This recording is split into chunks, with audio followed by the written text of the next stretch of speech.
here. Joining me now is New York Republican Congresswoman Claudia Tenney, who is also on the House Ways and Means Committee.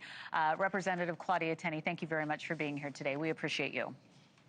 Thank you so much. Great to be on. Thank you. So I want to talk about the government shutdown. I've got a couple of things I want to ask you about, but I want to talk about what we just heard from Marcus Espinoza. You're in New York. We're talking about, these air traffic control situations that has to do with government shutdown. Let's just get your read on where we're at with that before we talk about SNAP, because I want to get you on that. But you're here in New York, and I'm sure that you have information about what's going on at our local airports and the government shutdown.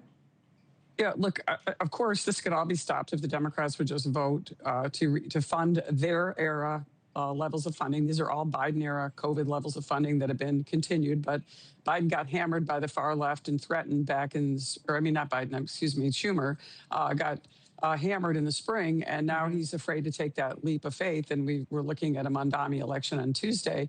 The Democrats also don't want to cave to the Republicans right now, because this is all about countering Trump, showing that they're strong, standing up to the Republicans. And if they cave right now, that means that could threaten their base coming out in New Jersey and critical elections in Virginia and obviously in New York City. So they're not going to do anything until after Election Day. And they also, we've heard all these rumblings and talk from media and people in D.C. that, and I was there earlier this week, that they really want to use this for ads later to blame Trump and blame the Republicans for this shutdown, which is absurd because, right now we're talking about Biden era levels of funding. We could, this only will open the government. If we go in and vote on Wednesday when they get their elections, if they win and get their base out, this is only going to open the government till November 21st, and then we're going to go through this charade again. I don't know why they chose to do this early. We should have been negotiating and working on this back then with an open government without using the American people as leverage, which the Democrats have. The longer this goes on, the more mistakes they make. I mean, Chuck Schumer said this is good for them. Catherine Clark said that it's okay. People are suffering. Oh, well, it's our only leverage. Senator Coons made a similar remark. So they're okay to make the American people suffer as long as they get their base out for these key elections.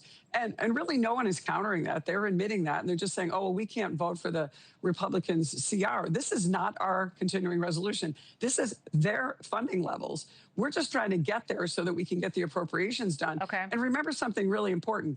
12 of the appropriations bills that are a regular order have come out of the committee.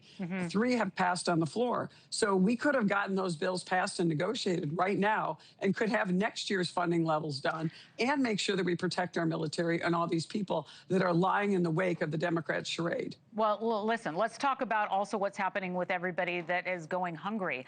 Talking about the SNAP program. Kids 5 to 17 years old make up 26% of SNAP beneficiaries, while 18 to 59-year-olds make up 41%. We wanted to put this chart up so that people could understand what we're talking about here.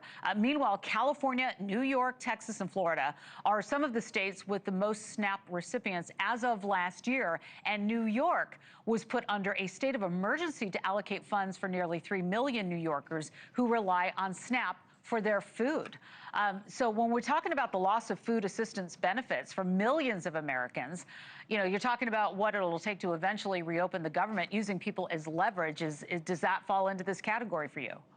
Absolutely. And every day, people should be calling Chuck Schumer and Kirsten Gillibrand and telling them to open the government and get back to work, get this done so we can negotiate this. Look, the president has done everything he could to fill gaps. He used a research and development fund to fund our military so they could get their paychecks and other key people that are part of this essential workforce. He also actually used tariff money to make sure that WIC was getting paid. Right now, the problem is under these contingency funds that we could use for SNAP in an emergency situation, they are held under the freezing of the government shutdown. The Democrats have to open the government. That's the only thing we can do.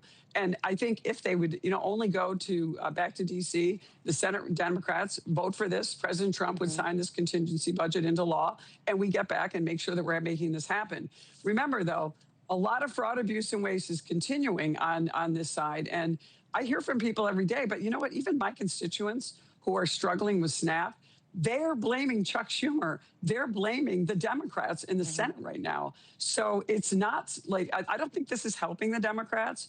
And I think it's really a charade. We want to make sure these people get the resources they need. That's why we've made these programs more streamlined. That's why we've Right. made them better and more efficient, and make sure that people who are truly needy are getting them. I wanted to ask you, you brought up the mayor's race here in New York, so I've got to ask you about what's going on Tuesday. Early voting is already underway, and more voters will be heading to the ballot box on Tuesday, from what we've been hearing. The polling average from our partners at Decision Desk HQ show Mamdani with a commanding lead in the race against independent Andrew Cuomo and Republican Curtis Sliwa. Let's take a listen to Mamdani talking about his opponent, Andrew Cuomo, and what this means for the Democratic Party. I think if you look at Andrew Cuomo and I in the primary now in the general, it is in many ways a battle for the soul of the Democratic Party. All right, so many people are focused on this race. We're all waiting to see. And I was talking to somebody this week who said polling numbers, the people that take the polls now, are you going to show up, who are you going to vote for, can be different than what we see on Election Day. But how does this specific election affect policies on a national level? A lot of people, are kind of concerned about what's going on here in New York. It depends on who you talk to. What do you think? Well, they should be. This is going to be a disaster for New York. The train has left the station. The far left Marxist, anti-Semite, anti-police, anti-law enforcement candidate, that is the candidate that the Democrats chose, is going to win this race. And there's nothing we can do about it. Cuomo is corrupt. He didn't run a good primary. I can't vote for Governor Cuomo, and I don't vote in New York City. But I have to tell you, I cannot get over the COVID situation, especially in my area, when one of my dear friends lives next to a nursing home. And she called me on one March day in 2020 and said, Claudia, this is a real problem. I see ambulances coming into this nursing home and hearses going out because of the deadly decision that Governor Cuomo made. He is not an optional. I know Curtis Sliwa is the only one that actually talks about, who cares about New York City, understands New York City, and wants to do the job, but he's way behind in the polls. New York State is also going to suffer from having this Marxist anti-Semite. It is going to be a cataclysmic problem for the Democrats.